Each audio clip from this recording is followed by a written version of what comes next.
Welcome to today's deep dive.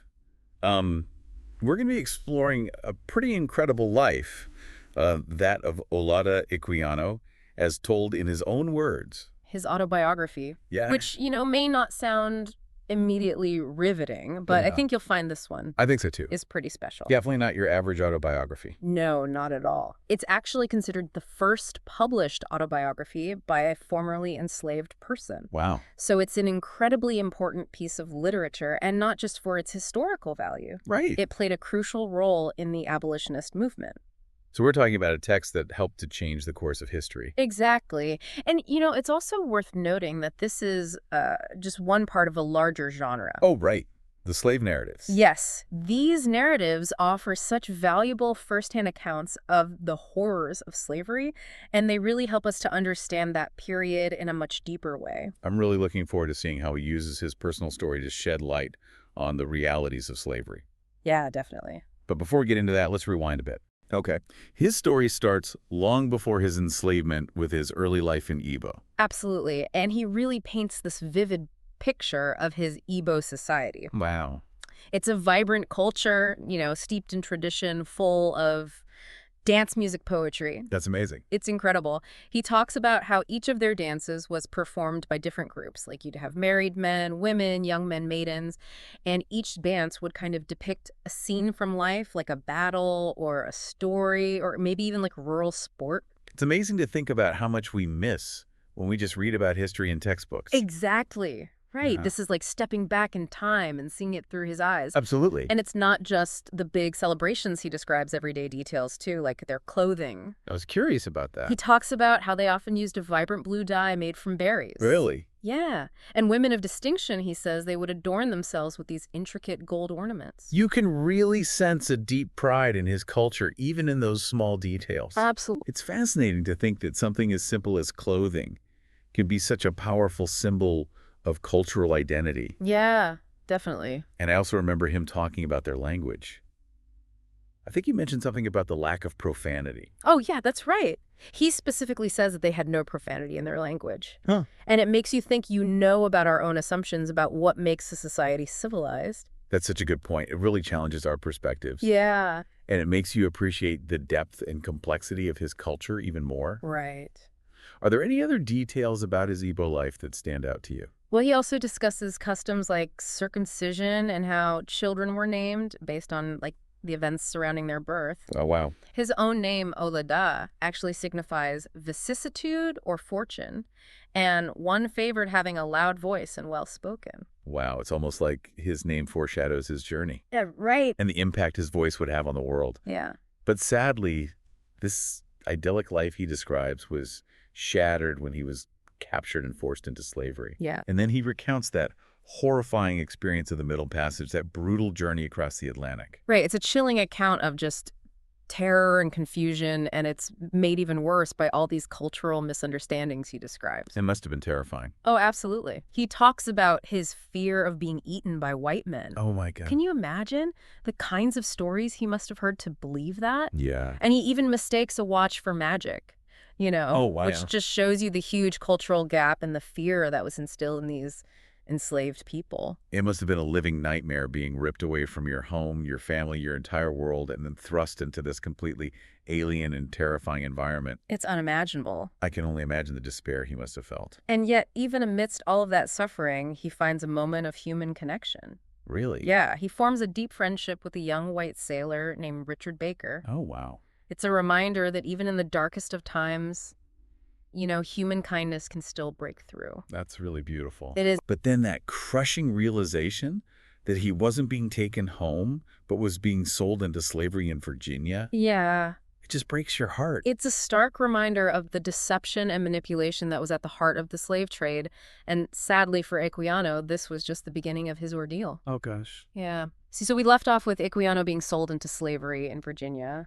It's just awful. Yeah, a really dark chapter begins here. It must have been so hard. It was his journey takes him all over the Americas from here. Gosh, and what he shares about his experiences. I know. It's just Chilling. It's just heartbreaking. Yeah. It really puts the human element to what we read in the history books. Absolutely. And it's not sugar-coated at all. No. It's raw. It's unflinching. He describes this constant fear this struggle for survival, just arbitrary and often cruel treatment that was commonplace for enslaved people. Oof, it's just unimaginable. It is, and there's this story about him being cheated out of his earnings in Santa Cruz. Oh, yeah, that one really got to me. Right, it just shows how deeply ingrained the exploitation was. It's like even when enslaved people were given the opportunity to earn money, the system was designed to keep them down. Exactly. There was no real chance for advancement or economic independence. And it wasn't just financial exploitation either. No, not at all. He also recounts witnessing the kidnapping of a free mulatto man, Oh my gosh. which really highlights the very precarious nature of freedom for Black people during this time. So even if you were legally free, You were always at risk. it's terrifying. It is, and then there's the account of his near-death experience after being attacked by a drunken doctor in Savannah.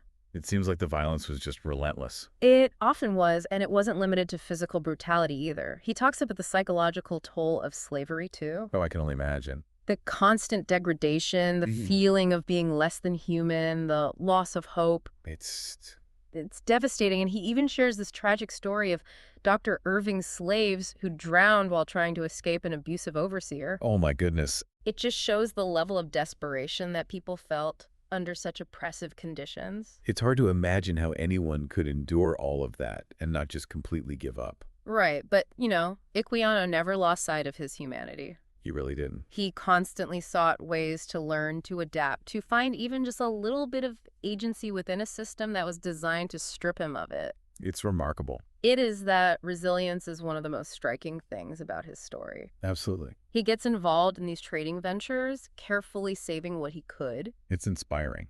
He works hard to improve his skills because he knows that knowledge and self-reliance are his best weapons against the dehumanizing forces of slavery. It's amazing. And then there's his relationship with Captain Pascal. Oh, yeah, that's an interesting one. It's complex. Pascal was his master, but he treated Equiano with a certain level of respect and kindness that was really uncommon at the time. It's such a nuanced relationship. It is, and it really highlights the complexities of power and humanity within the institution of slavery. It's like even in a system as inherently brutal as slavery, there could still be these moments of human connection, these glimmers of empathy that somehow manage to shine through. Exactly, and it's a reminder that even the most oppressive systems can't completely crush the human spirit. And in Equiano's case, that spirit was fueled by this burning desire for freedom. Absolutely, and we see this in the way he grapples with his belief in predestination. Oh, right. He believes that his life is predetermined. Yeah. But at the same time, he refuses to just be passive. It's a struggle. It is. He actively works to change his circumstances, and ultimately that hard work and determination pays off. He buys his freedom. He does. He manages to purchase his own freedom, which is a remarkable feat considering everything stacked against him. That moment must have been just incredible for him. I can only imagine. And his story doesn't end there. No, it doesn't. Yeah. It's just amazing to think about everything he went through. I know, from that vibrant childhood in Igbo to the horrors of the Middle Passage, Right? the brutality of slavery, and then finally that moment when he purchases his own freedom.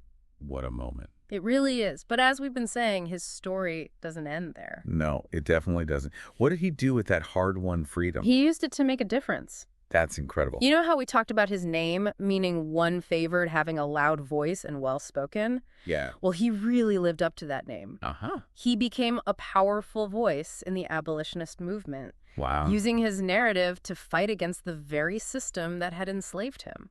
I bet his story really resonated with people who had never experienced slavery firsthand. Absolutely. His personal story told with such raw honesty and such vivid detail, it really opened people's eyes to a reality that they couldn't ignore.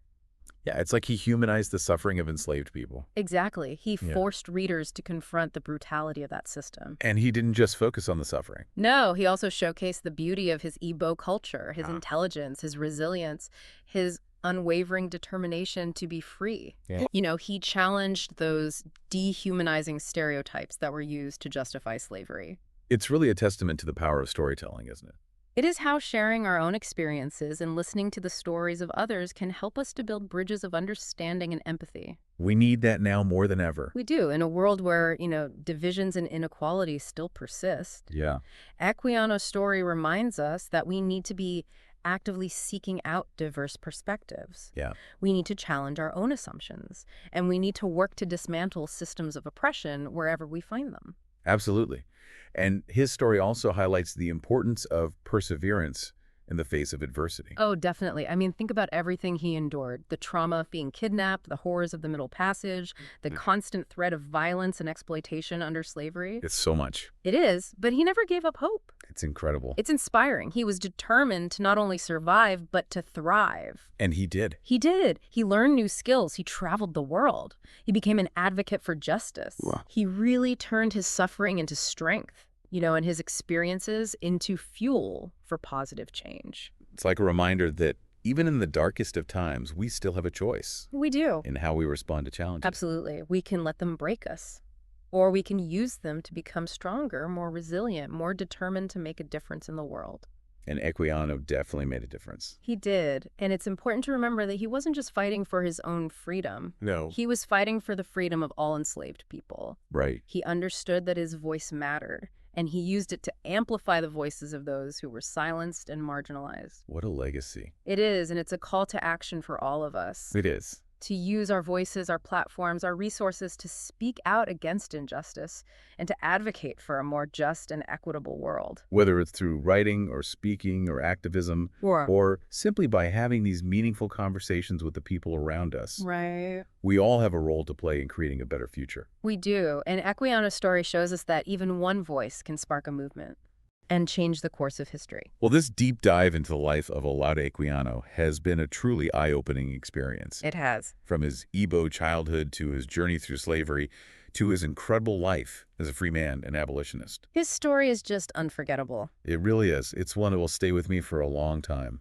I agree. It's a story that challenges us to think critically about the past, to engage actively in the present, and to work towards a more just and equitable future for everyone. And if you're interested in exploring this topic further, Yes. there are so many other incredible slave narratives out there, like Narrative of the Life of Frederick Douglass and Incidents in the Life of a Slave Girl by Harriet Jacobs. Those are both classics. They offer such valuable insights into the human cost of slavery and that enduring struggle for freedom and equality. And there are lots of contemporary works as well that explore the legacy of slavery and its ongoing impact on our world today. It's a conversation that needs to continue.